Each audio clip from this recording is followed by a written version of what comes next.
Good morning बच्चों। अंतरा व्याकरण एवं रचना कक्षा 5 और हम पढ़ रहे थे बेटा इसमें पाठ 1। पाठ 1 है आपका भाषा। मैंने आपको इसमें भाषा की परिभाषा, भाषा के रूप, मौखिक, लिखित,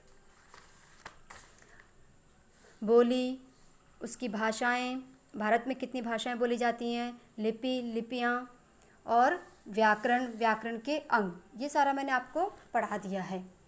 लेकिन मैंने आपको इसकी परिभाषाओं को भी रेखांकित करवाया था और वो आपने लिख ली होंगी। अगर लिख ली हैं तो फिर आप मेरे से उनको चेक कर लो अपने को कि आपने सही लिखी है कि नहीं। तो सबसे पहले डे और डेट डालना। पाठ 1 भाषा। भाषा की परिभाषा, वह साधन जिस साधन के द्वारा मनुष्य अपने मन के भावों या विचारों को दूसरों के सामने प्रकट कर सकता है तथा दूसरों के भावों और विचारों को समझ सकता है, उसे भाषा कहते हैं। भाषा के रूप, भाषा के 2 रूप होते हैं, मौखिक और लिखित। सबसे पहले हम मौखिक भाषा लेंगे। जो भाषा मुख से बोली व कानों से सुनी जाती है वह मौखिक भाषा कहलाती है, जैसे बातचीत करना, वाद विवाद, भाषण देना आदि। नंबर 2, लिखित भाषा। जब हम अपने मन के भावों और विचारों को लिखकर दूसरों के समक्ष प्रकट करते हैं तो उसे लिखित भाषा कहते हैं, जैसे पत्र, लेख, समाचार पत्र, पत्रिका, उपन्यास आदि। फिर आती है बेटा आपकी बोली। किसी देश के सीमित भाग में बोली जाने वाली भाषा को बोली कहते हैं, जैसे अवधी, खड़ी बोली, भोजपुरी आदि। फिर आगे देखो बेटा, फिर आती है आपकी लिपि। भाषा के लिखने की विधि या तरीके को हम लिपि कहते हैं। भाषा और एक तरफ लिखना, आप लिपि फिर लिखो। संस्कृत देवनागरी, हिंदी की देवनागरी, अंग्रेजी, रोमन, पंजाबी, गुरुमुखी, उर्दू, फारसी। इसी तरह से और भी भाषाओं की अपनी अपनी लिपियाँ हैं, मैंने यहाँ पर आपको थोड़ी सी लिखवाई हैं। फिर है व्याकरण। वह शास्त्र जो हमें भाषा को शुद्ध पढ़ना, बोलना, लिखना तथा उसका व्यवहार करना सिखाता है, व्याकरण कहलाता है। उदाहरण के लिए देखो बेटा, मैंने पहले शब्द से अशुद्ध वाक्य लिखा है। मैं हूँ रहता, मैं दिल्ली, तो अब आप शुद्ध कैसे लिखोगे? मैं दिल्ली में रहता हूँ। नंबर 2, राष्ट्रीय पक्षी मोर है भारत का। भारत का राष्ट्रीय पक्षी मोर है। व्याकरण के अंग, व्याकरण के 3 अंग हैं, वर्ण विचार, शब्द विचार और वाक्य विचार। वर्ण विचार जिसमें आपकी वर्णमाला आती हैं, स्वर, व्यंजन, वो सारे जो आते हैं।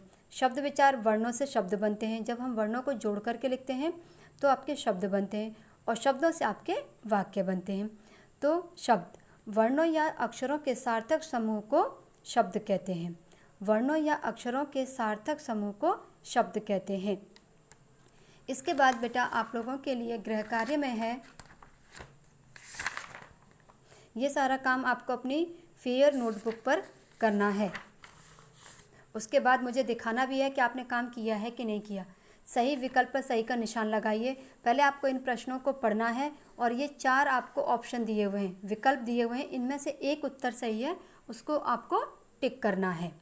फिर खालिस्तान दिए हुए हैं, खालिस्तान में आपको सारे के सारे खालिस्तान भरने हैं। फिर आपको सही वाक्यों के सामने सही तथा गलत वाक्यों के सामने गलत का चिन्ह लगाना है, इनको पढ़ना है। ये सारे सब कुछ मैं आपको पढ़ा चुकी हूँ, समझा चुकी हूँ। उसके बाद में आपको सही गलत का चिन्ह लगाना है। फिर है भारत में बोली जाने वाली किन्हीं 6 भाषाओं के नाम लिखिए। भारत में बोली जाने वाली किन्हीं 6 भारतीय भाषाओं के नाम। मैंने आपको पहले यहाँ पर भी बताए थे कि हमारे भारत में 22 भाषाएं बोली जाती हैं और ये सारी 22 भाषाएं यहाँ दी हुई हैं। इनमें से आप कोई 6 भाषाओं के नाम यहाँ पर लिख लेंगे। फिर है दिए गए वाक्यों को पढ़िए एवं शुद्ध करके लिखिए। तो आपको इन तीनों वाक्यों को पढ़ना है और शुद्ध रूप में यहाँ पर लिखना है। फिर है निम्नलिखित प्रश्नों के उत्तर दीजिए। प्रश्नों के उत्तर, भाष धातु किस भाषा की है? किस भाषा की है? संस्कृत की। वह उसका अर्थ क्या है? बोलना। स्पष्ट कीजिए, यानी इस उत्तर के लिए आपको यहाँ से लेकर के पूरा यहाँ तक लिखना पड़ेगा। भाष शब्द संस्कृत की भाष धातु से बना है जिसका अर्थ है बोलना। और स्पष्ट कीजिए, स्पष्ट में आपको पूरा ये वार्तालाप लिखना पड़ेगा निशा और कोमल का, तब ये स्पष्ट होगा कि इस तरह से हम वार्तालाप करते हैं।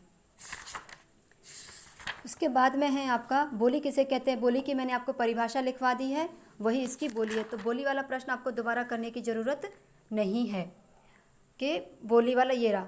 बोली किसी देश के सीमित भाग में बोली जाने वाली भाषा को बोली कहते हैं, जैसे अवधी, खड़ी बोली, भोजपुरी आदि। फिर उसके बाद में है बेटा, भारत के संविधान में कितनी भाषाओं को मान्यता प्राप्त है, सभी के नाम लिखिए। तो भारत के संविधान में 22 भाषाओं को बोलने की मान्यता प्राप्त है और सभी के नाम बेटा ये दे रखे हुए हैं। सिंधी, कन्नड़, हिंदी, गुजराती, डोंगरी, बोडो, बांग्ला, असमिया, संथाली, संस्कृत, उर्दू, तेलुगु, तमिल, पंजाबी, उड़िया, मणिपुरी, मलयालम, कोंकणी, कश्मीरी, मैथिली, नेपाली और मराठी। तो ये सारी 22 भाषाओं के नाम आपको अपनी नोटबुक में लिखना है। फिर है रचनात्मक कार्य। रचनात्मक कार्य में नीचे दिए गए वर्ग में प्रचलित भाषाओं के नाम छिपे हैं और ढूंढकर उनके नाम भी लिखिए। यानी आपको इसमें से अपनी भारतीय भाषाओं के नाम सब बहुत सारे नाम हैं जो कि हमारे भारत में प्रचलित हैं, उन भाषाओं के नाम आपको यहाँ पर छांट करके लिखने हैं।